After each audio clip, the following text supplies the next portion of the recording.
Olá, bom dia, aqui é o presbítero Leonardo Mesquita que vos fala nesta manhã de terça-feira, trazendo para você mais um pão diário. Já pedindo que você se inscreva no nosso canal, deixe seu like, compartilhe, abençoe vidas através do programa Pão Diário, né? Hoje teremos meditar nesta manhã, fica na revista da Escola Bíblica do terceiro trimestre, adulta, né? Que tem como tema o Deus que governa o mundo e cuida da família. A lição de número 8, que tem como tema a resistência de Mardoqueu. E o tema da nossa mensagem de hoje, ela se encontra no livro de Salmos 139, verso 16, e Hebreus capítulo 4, versículo 13, e Apocalipse 20, 12, que diz assim: as nossas obras estão escritas diante de Deus. E a palavra de Deus, os versículos da palavra de Deus que nós iremos meditar nesta manhã, ele se encontra em Salmo 139, verso 16, Hebreus 4, verso 13 e Apocalipse 20, versículo 12. No primeiro versículo da palavra de Deus de Salmo 139 e o verso de número 16 vai dizer desta maneira: e os teus olhos viram o meu corpo, e ainda informe no teu livro todas estas coisas foram escritas, as quais em continuação foram formadas, quando nem ainda uma delas havia. E Hebreus, no capítulo 4, verso 13, vai dizer assim: e então a criatura alguma, e não há criatura alguma encoberta diante dele. Antes todas as coisas estão nuas e pertencem aos olhos daquele com quem temes de tratar. Apocalipse 20 e o versículo de número 12 vai nos dizer desta maneira: e vi os mortos, grandes e pequenos, que estavam diante de Deus, e abriu-se os livros, e abriu-se outro livro, que é o da vida, e os mortos foram julgados pelas coisas que estavam escritas nos livros, segundo as suas obras. Salmo de verso número 139, versículo 16, vai dizer: e os teus olhos viram o meu corpo ainda informe, e no teu livro todas as coisas foram escritas, as quais em continuação foram formadas, quando eu nem ainda uma delas havia. Louvado seja Deus. Ou seja, Deus falando na sua palavra, que o salmista falando, né, a respeito que ele era uma coisa uniforme ainda. Louvado seja Deus.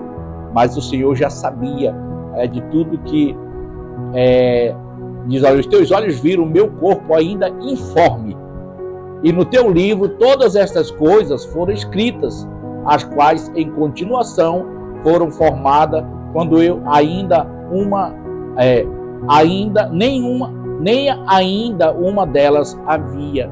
Ou seja, Deus estava lá no princípio de tudo nas nossas vidas. Louvado seja Deus. E Deus, pela sua infinita misericórdia, ele vem nos alcançar, né? Mas o Senhor já tinha um projeto para cada um de nós. E há uma pergunta que muitas vezes nós nos fazemos, e que às vezes fica até sem resposta. Se o Senhor sabia para onde nós iríamos, o que nós iríamos passar, por que Ele não nos livra? Por que Ele deixa nós passar? Porque Deus, muitas das vezes, aquilo que nós vamos passar na nossa vida são as consequências das nossas escolhas. Porque Deus, Ele nos formou, Deus nos deu também o livre arbítrio de fazer aquilo que nós queremos fazer. O apóstolo Paulo vai dizer uma palavra muito interessante. Ele vai dizer: todas as coisas me são lícitas, porém nem tudo me convém fazê-las, né? Então quem tem que decidir o que eu devo fazer, o que eu não devo fazer, sou eu. Só tem uma coisa que nós temos que fazer em tempo e fora de tempo: pregar o evangelho. Isso nós temos que fazer a cada instante na nossa vida. Nós temos que fazer isso como plenitude, né? e a cada instante na nossa vida fazer isso, pregar o Evangelho. Louvado seja o nome do Senhor. Mas em Hebreus, no capítulo 4, e o versículo de número 13, vai nos dizer assim: e não há criatura alguma encoberta diante deles, ante todas as coisas estão nuas e pertencem aos olhos daquele com quem temos de tratar. Com quem que eu tenho que tratar, meu filho? O que que você tem que tratar? Ah, eu sou dono da minha vida, eu faço o que eu quiser. Tá bom, pode fazer o que quiser. Mas você vai ter que prestar conta com Deus. Nós teremos que prestar conta com Deus de tudo aquilo que iremos fazer. E nós sabemos que a Bíblia vai dizer que o salário do pecado é a morte. Mas o dom da vida é o dom gratuito, que é a vida eterna.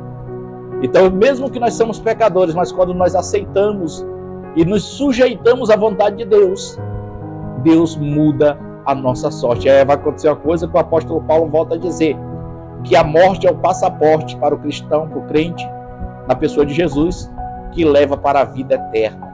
Louvado seja Deus. E Apocalipse 20, no versículo 13, vai dizer assim, louvado seja o versículo 12, e vi os mortos grandes e pequenos que estavam diante de Deus, e abriram-se os livros, e abriu-se outro livro, que é o livro da vida. E os mortos foram julgados pelas coisas que estavam escritas nos livros, segundo as suas obras. A palavra de Deus vem nos dizer que obra não nos salva. Quem salva é Jesus. Amém. Quer dizer, não é o suficiente nós fazer boas ações, não. Mas se nós dizermos que aceitamos Jesus como nosso Salvador, mas se as nossas obras não são obras dignas de quem é salvo na pessoa de Jesus, são obras feitas de qualquer maneira, a Bíblia diz que a obra de Deus, as coisas para Deus tem que ser feitas com decência e ordem. Alguém tem que olhar e elogiar, dizendo, esse trabalho é um trabalho bem feito. Então essas maus obras, feitas de qualquer maneira, nós podemos perder a salvação por isso. Podemos perder. Então, irmão, que Deus em Cristo nos abençoe, em nome de Jesus, que nós possamos meditar nesta palavra e entender que nós temos que dar o nosso melhor sempre para Jesus, porque tudo será levado, será prestado conta diante do Senhor. Então, que nós possamos dar o nosso melhor para Jesus, que nós possamos aceitar Jesus para morar no céu e não para viver de qualquer maneira. Que Deus em Cristo nos abençoe, em nome de Jesus. E aqui já agradecendo nossos irmãos que têm sempre deixado um comentário lá no canal Avivamento da Última Hora, o irmão Antônio Botelho, o presbítero Luiz Antônio, a minha esposa, que tem sido minha companheira Cida, também sempre deixa os seus comentários lá. Que Deus abençoe a vida da minha esposa, que continue sendo bênção na minha vida, no meu ministério, e que nós possamos sempre estar unidos como o Senhor tem nos unido, A irmã Glorinha, a irmã Aparecida, o presbítero Fidelício, que está se recuperando, que Deus abençoe grandemente vocês, e ali abençoe a congregação, a igreja, a Nação Livre, onde os irmãos também ali têm sido uma bênção na mão do Senhor, o pastor Ricardo, a irmã Camila, que é levita da casa do Senhor, o irmão Paulinho, que é evangelista da casa do Senhor. Abençoe, que o Senhor abençoe a todos eles, em nome do Senhor Jesus. E aqui já quero agradecer a Deus por tudo. Senhor, nosso Deus e Pai que está no céu, diante da Tua presença, nós já Te glorificamos, já Te exaltamos, reconhecendo, Pai, que o Senhor é um Deus grande e poderoso, que não há outro Deus além de Ti, a qual possamos adorar e reverenciar. Por isso Te rendemos graças, Jesus. Nos dê uma semana de bênção, de vitória, em nome de Jesus. Amém e graças a Deus. O pão da vida descido dos céus, da paz, saúde